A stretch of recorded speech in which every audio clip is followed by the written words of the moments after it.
নমস্কার বন্ধুরা, গিরিবালার ইউটিউব চ্যানেলের একটি ব্লগে আপনাদের প্রত্যেককে স্বাগত। আশা করছি আপনারা সবাই খুব ভালো আছেন।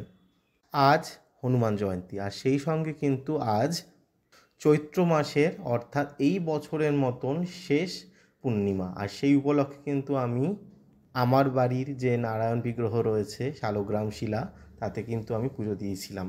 সেই জন্য আমি সিন্নি দিয়েছিলাম। এই সিন্নি করার যে নিয়ম, কি উপায়ে আপনারা সহজ পদ্ধতি নারায়ণ পুজো করতে পারবেন, সমস্ত কিছু থাকছে আজকের এই ভিডিওটিতে। সুতরাং এই ভিডিওটি কিন্তু পুরোটা দেখতে ভুলবেন না।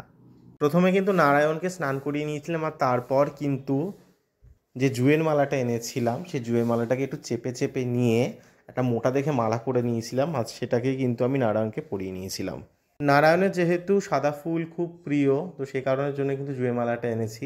এছাড়া আমার বাড়িতে যখনই নারায়ণ পুজো হয় তখন কিন্তু আমি সাদা ফুলটা আনার চেষ্টা করি নারায়ণের জন্য। আর এরপর কিন্তু আমি চন্দনটা ঘষে নিয়েছিলাম। সাদা চন্দন বেটে নেওয়ার পর সেই সাদা চন্দন তুলসী পাতার মধ্যে লেপন করে তারপর কিন্তু একটু কালো তিল দিয়ে নিয়েছিলাম। এই কালো তিল কিন্তু নারায়ণেরও কিন্তু খুব প্রিয়। এই তুলসী পাতা দেওয়ারও কিন্তু একটা মন্ত্র আছে, আর সেই মন্ত্রটি হলো এতৎ তুলসী পাত্রং ওং নমস্তে বহুরূপায় বিষ্ণবে পরমাত্মনে স্বাহা। পূর্ণিমার জন্য কিন্তু আমি সিন্নি করেছিলাম, আর এই সিন্নিতে কিন্তু আমি আটা ব্যবহার করি। অনেকে আছে যারা ময়দা ব্যবহার করে, কিন্তু শাস্ত্রে বলা আছে, সত্যনারায়ণ স্বয়ং তিনি বলছেন যে আমি কিন্তু আটাতে সবচেয়ে বেশি সন্তুষ্ট হই। অনেকে আছে যারা নিজেদের ভালো লাগে বলে তারা ময়দা দিয়ে করে, কিন্তু ময়দাতে কিন্তু তিনি তুষ্ট হন না, তার জন্য কিন্তু আটা দিতে হয়। তো এই আটা দিয়ে নিয়েছিলাম এবং সেই সঙ্গে কিন্তু একটু সুজিও দিয়ে নিয়েছিলাম। আর তারপর কিন্তু একে একে আখের গুড়, 6টা কলা, নারকেল, দুধ এবং কিছু ড্রাই ফ্রুটস দিয়েছিলাম। তার মধ্যে ছিল কাজু আর কিশমিশ।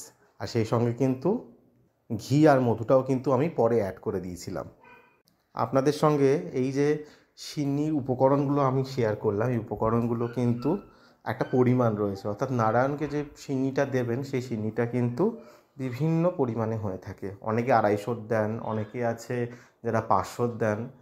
এই 250 গ্রামেরই আমি আজকে করেছিলাম। এই 250 গ্রামের পরিমাপটা আপনাদের বলে দিই। এই 250 গ্রাম আটা যদি আপনারা নেন তাহলে কিন্তু 100 গ্রাম সুজি নেবেন, 6টা কলা দেবেন, 200 গ্রাম আখের গুড় থাকবে, দুধ থাকবে, আর ড্রাই ফ্রুটস তো থাকবেই, আর একটা নারকেল। এই হলো সহজ নিয়ম। অনেকে আছে যারা গুড়ের বদলে কিন্তু ক্ষীর আর চিনি দিয়েও কিন্তু পুজো করে। যারা চিনি আর ক্ষীর দিতে সমর্থ নয় তারা কিন্তু গুড় আর দুগ্ধ দিয়ে কিন্তু নারায়ণ পুজো করতে পারেন। এটা কিন্তু শাস্ত্রে বলা আছে। নারায়ণের জন্য সিন্নিটা সাজিয়ে নেওয়ার পর কিন্তু শেষে কিন্তু তুলসী পাতা দিয়ে দিয়েছিলাম। আর এই সিন্নির মধ্যে অনেকে আছে একটু কর্পূর দেয়, একটু এলাচ দেয়, একটু সন্দেশ দেয়। আপনারা যদি চান দিতে পারেন, কিন্তু আমি আজকে আপনাদের সাথে যে সিন্নির রেসিপিটি বললাম সেটি কিন্তু একদম সহজ পদ্ধতিতে নারায়ণ পুজো করার, কম খরচায় এটা কিন্তু একদম করতে পারেন। অনেকে আছে এই হয়তো প্রতি পূর্ণিমাতে দেয়, তাদের জন্য কিন্তু এটা